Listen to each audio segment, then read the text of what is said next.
નમસ્કાર મિત્રો આજની વિડીયોમાં વાત થશે આજે તારીખ 6 ઓક્ટોબરથી લઈને 16 ઓક્ટોબર સુધી ગુજરાતમાં કેવું રહેશે હવામાન। શું શક્તિ નામનું વાવાઝોડું ગુજરાત ઉપર ત્રાટકશે?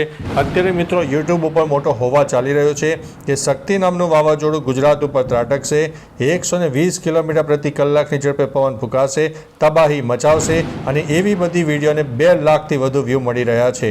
તો મિત્રો સત્યની નજીક અને તમને હંમેશા સાચી માહિતી આપવાનો પ્રયાસ કરવામાં આવે છે, તો આ વિડીયોને ચોક્કસથી 1 થી 2 લાખ વ્યૂ તો મળવા જ જોઈએ। મિત્રો સમય નહીં બગાડતા હવે જણાવ્યું કે શક્તિ નામનું વાવાઝોડું અરબી સમુદ્રમાં ધીમે ધીમે સમાઈ ગયું છે, ધીમે ધીમે નબળું પણ પડી ચૂક્યું છે, પરંતુ તેની પવનની અસરને કારણે સૌરાષ્ટ્ર અને કચ્છના દરિયાઈ પટ્ટી વિસ્તારમાં પવનનું પ્રમાણ વધારે જોવા મળી શકે છે। બીજી તરફ ગુજરાતમાં વરસાદની શક્યતા નહીવત છે। તાપ તડકો ઉઘાડ નીકળે, મોડી રાત્રે વહેલી સવારે ઠંડીનું પ્રમાણ વધારે જોવા મળશે। જો કોઈ જગ્યાએ લોકલ ડેવલપમેન્ટ સર્જાઈ જાય તો જે તે વિસ્તારમાં વરસાદ થઈ શકે છે, બાકી ગુજરાતમાં હવે ધીમે ધીમે ઠંડીનો માહોલ સર્જાશે। 7 ઓક્ટોબરની વાત કરીએ તો 7 ઓક્ટોબરે પણ વરસાદની શક્યતા નહીવત છે। દક્ષિણ ગુજરાતમાં વાદળછાયું વાતાવરણ જોવા મળે અને સામાન્ય ભેજવાળા પવનો જોવા મળે, લો ક્લાઉડ ફોર્મેશન સર્જાય તો જે તે વિસ્તારમાં છાંટાછૂટી થાય તેવી શક્યતા છે, બાકી કોઈ સાર્વત્રિક વરસાદની શક્યતા નથી। 8 ઓક્ટોબરની વાત કરીએ તો દક્ષિણ ભારત, પૂર્વ ભારત સહિત અનેક જિલ્લાઓમાં ધીમે ધીમે વરસાદ જોવા મળી શકે છે, પરંતુ સાર્વત્રિક વરસાદનો માહોલ નહીં હોય, ગુજરાતમાં તેની કોઈ અસર નહીં થાય। 9 ઓક્ટોબરની વાત કરીએ તો 9 ઓક્ટોબરે પણ દક્ષિણ ભારત સહિત પૂર્વ ભારત અને પૂર્વ ભારતથી લઈને દક્ષિણ ભારત સુધી વરસાદની ટ્રાફિકા સર્જાશે। જે તે જિલ્લામાં વરસાદની શક્યતા, શક્તિ વાવાઝોડું ઘણું બધું નબળું પડી ચૂક્યું હશે, ગુજરાત ઉપર તેની કોઈ અસર થશે નહીં। ત્યારે 10 ઓક્ટોબરની વાત કરીએ તો 10 ઓક્ટોબરે પણ દક્ષિણ ભારત સહિત પૂર્વ ભારત અને અરબી સમુદ્રના અનેક ભાગોમાં વરસાદની શક્યતા છે। ગુજરાત ઉપર તાપ તડકો ઉઘાડ નીકળે, વરાપનો રાઉન્ડ જોવા મળી શકે છે। 11 ઓક્ટોબરની વાત કરીએ તો દક્ષિણ ભારત સહિત પૂર્વ ભારત અને દક્ષિણ પૂર્વ ભારતના અનેક જિલ્લા હજુ પણ પ્રભાવિત થશે। 11 ઓક્ટોબરે ત્યાં વરસાદની શક્યતા છે। ચોમાસું ધીમે ધીમે વિદાયના સમયગાળો છે અને વિસ્તારો છે તે પણ વધી શકે છે।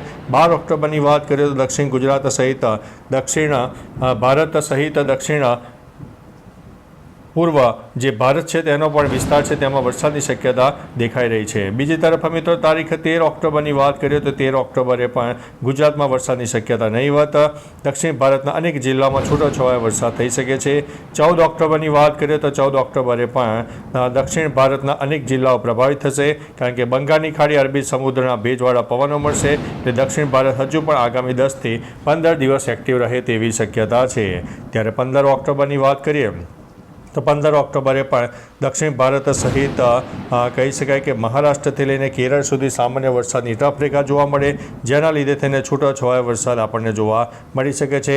ગુજરાત ઉપર તેની કોઈ અસર થશે નહીં।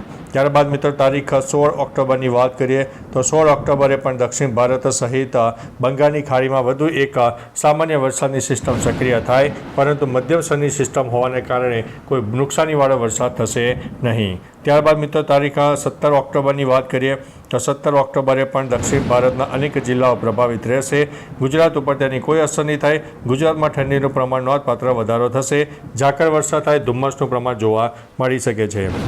18 ઓક્ટોબરની વાત કરીએ તો દક્ષિણ ભારતના અનેક જિલ્લાઓ હજુ પણ પ્રભાવિત રહેશે। 18, 19, 20 ઓક્ટોબર સુધી હજુ પણ દક્ષિણ ભારતમાં વરસાદની શક્યતા રહે છે।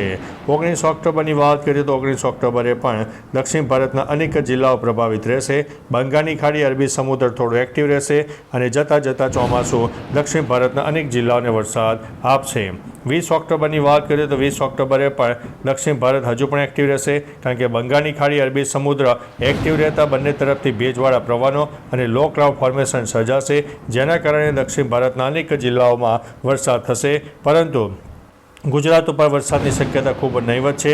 આંશિક વાદળોનો રાઉન્ડ જોવા મળે, બાકી કોઈ ભારે વરસાદની શક્યતા દેખાતી નથી। બાકી મિત્રો તમારા વિસ્તારમાં હવે ઠંડીનું પ્રમાણ વધ્યું કે નહીં, વહેલી સવારે કોઈ જગ્યામાં ધુમ્મસ પણ જોવા મળે છે, તમામ પ્રકારની માહિતી નીચે આપજો, જેથી અન્ય મિત્રો પણ જાણી શકે। તો ચાલો મિત્રો ફરીથી દેશ અને દુનિયાના સુપરફાસ્ટ સમાચાર અને હવામાનની લેટેસ્ટ માહિતી લઈને મળતા રહીશું। ત્યાં સુધી અમને રજા આપશો। નમસ્તે।